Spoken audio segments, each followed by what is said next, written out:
ఇది నాకు ఉంటుంది హెల్త్ తాకులు ఉన్నది, మాట్లాడలేకపోయినా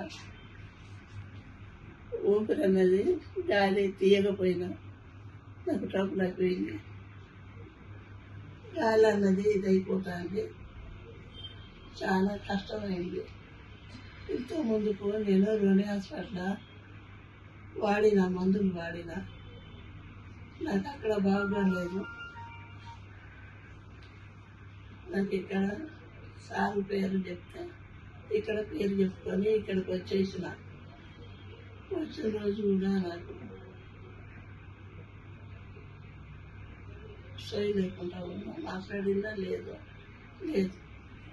ఇక్కడ నేను నరేశ్వరు వచ్చారు, మంచిగా చూశారు, నాకు అన్నీ బాగా చూశారు, అందుబాటులో చూశారు, మంచిగా చూసేది.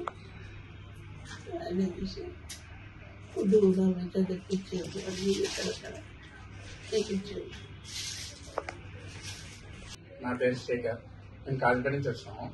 ఈవిడ మా అమ్మగారు రిటైర్డ్ రైల్వే ఎంప్లాయ్, వర్కింగ్. నేను కూడా రైల్వేలో వేస్తున్నాను. ఈ హాస్పిటల్ గురించి కొంచెం తెలుసుకొని ఇక్కడికి అడ్మిట్ చేశాను. అమ్మగారు ఇంతకుముందు ట్రీట్మెంట్ ఇచ్చాము, కానీ అమ్మగంటలో సరిగ్గా ట్రీట్మెంట్ అందలేదు. బ్రీతింగ్ పీల్చుకోవడానికి చాలా ఇబ్బందిగా ఉండేది.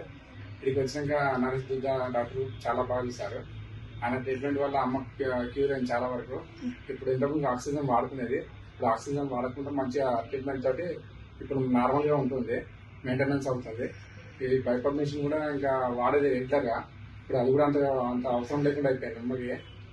ఇంకా టైంకి సిస్టర్స్ కానీ డాక్టర్స్ కానీ టైంకి ట్రీట్మెంట్ కూడా మంచిగా బాగా ఇచ్చారు.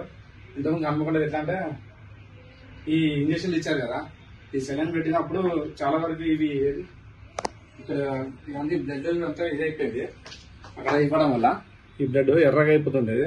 కానీ ఇక్కడ చాలా వరకు ఇంత ఇబ్బంది లేకుండా ఒక్కసారి ఇచ్చి అమ్మకి సెలైన్ పెట్టి చాలా బాగా ఇచ్చారు. ఇంకోటి ఏంటంటే అమ్మకి ఇంతకుముందు చాలా ఇబ్బంది పడుతుండే, అక్కడ ఎవరు పట్టించుకోలేదు హాస్పిటల్లో అమ్మకుండా అడ్మిట్ చేసినప్పుడు. ఇక్కడ మేము లేకుండా కూడా వీళ్ళు చాలా కేర్గా తీసుకున్నారు. ఇక్కడ మాకు ఇక్కడ ట్రీట్మెంట్ చాలా మంచిగా అనిపించింది. ఇక్కడ మాకు ఇంకా చాలా మంది చెప్తున్నాను, ఇక్కడ చూపించుకోవడానికి ఇంకా మనం ఒక పేషెంట్ వదిలేసి కూడా ఉండొచ్చు. ఇక్కడ అంత బాగుంది ఇక్కడ.